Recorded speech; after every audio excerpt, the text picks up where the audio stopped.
mean, like have any skill or any focus,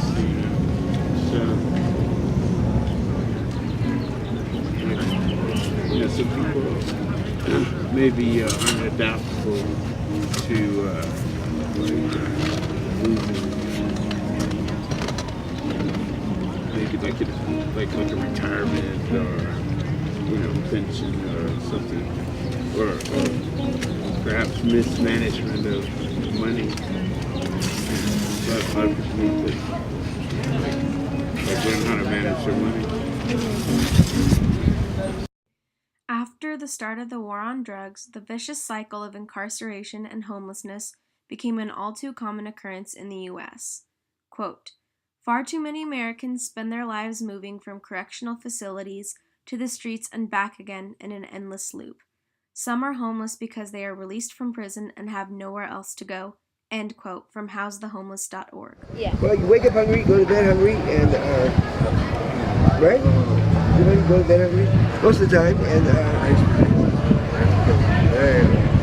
you have to learn how to get along with people. That's for sure. Where's not?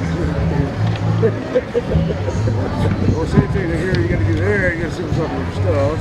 But yeah, there's a lot of scenery. That will run by dump with their your stuff. You know what the problem is? Is that they have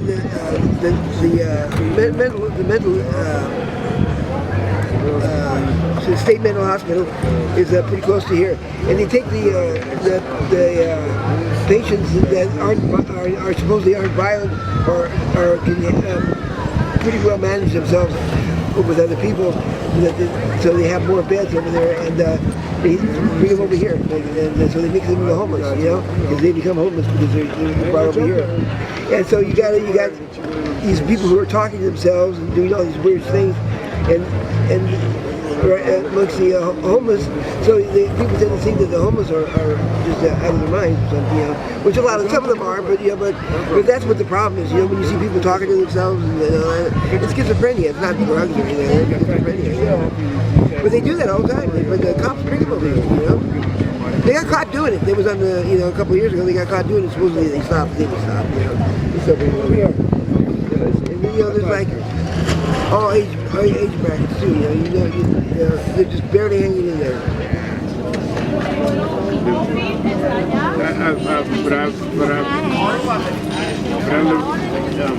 I've learned to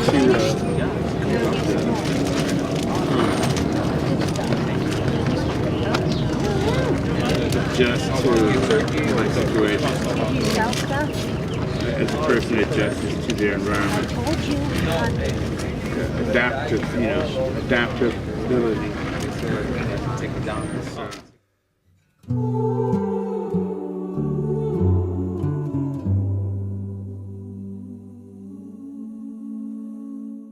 Well, I didn't know that we have homeless students in Culver City. You just think Culver City, middle class and yada, yada, yada, west side of Los Angeles. But we got homeless students here. And the poverty here is incredible. Our district, I think about 40% of our students qualify for free or reduced lunch, which means they're poor. Well, the last year, the loss account for Los Angeles County area went from a little over 44,000 to 46,000. It's increasing for sure, and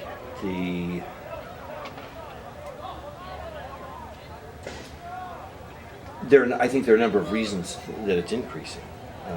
Unemployment's crazed. There used to be manufacturing jobs in the United States, and those have all gone overseas. I bought a Ford a couple of years ago. It's an American company, but my car was made in Mexico, right? So you have all this outsourcing of jobs. What do people do? They,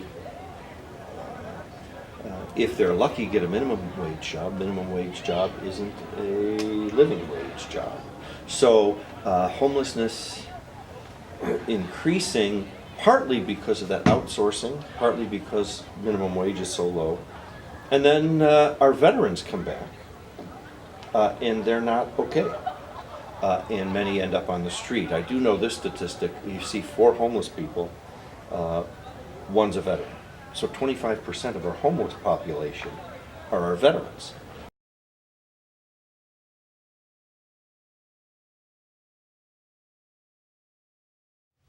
We set up shop. Our recruiting stations are not outside of Beverly Hills High School or outside of Culver High, but they're in poor communities where guys and women see the military as their best economic option after high school. They don't see many other options. So then they go overseas. And what we've done is as we've gone to, well, as we've had these sort of permanent wars, we send somebody over and then they come back and then we send them back again. And then they come back and then we send them back again. So people used to do 1 tour of duty for like a year, and now people go 2 or 3 times. And what we know about PTSD is that it's cumulative. So I go once and I'm traumatized, I go again and I'm traumatized, I go again. I'm further traumatized. I come home, and the VA, the Veterans Administration, which is designed to provide health care for these returning vets, is completely overwhelmed. The number of returning vets is far beyond their ability to help them. So they end up on the street.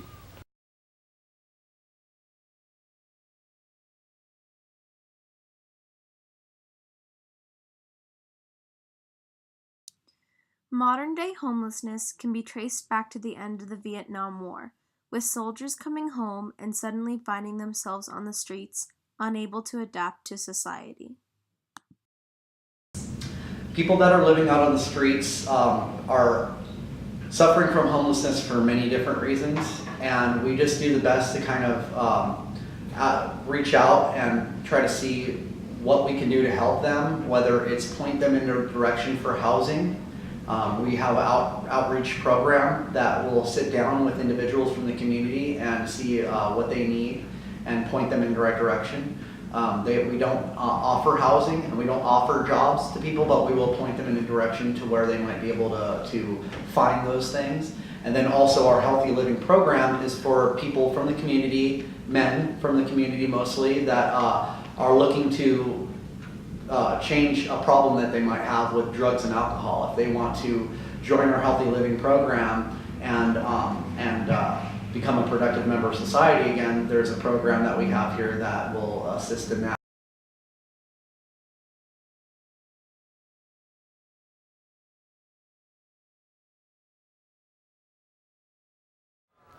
One solution is, how about we not be permanently at war? And then it would affect just by that alone, we reduce the homeless population by 25%.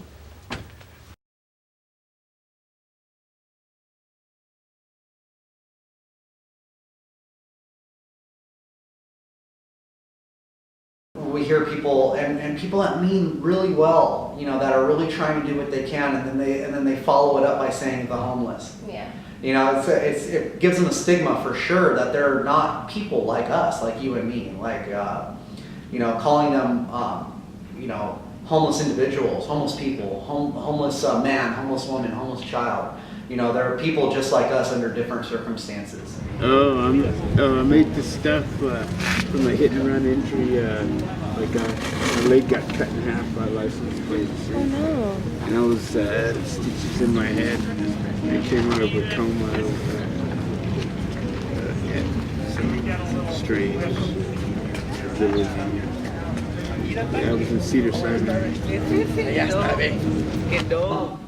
I guess from my own personal experience, I didn't really know how crazy it was out there, being on Skid Row and people, the thousands of people that suffer from homelessness or near homelessness, until I came here and really saw what was going on. And I think that's probably the number one thing that we can do as an organization, is by making people aware of what goes on here in our community. And just people in general that are able to see that people are going to be suffering from homelessness, and what are we going to do about it.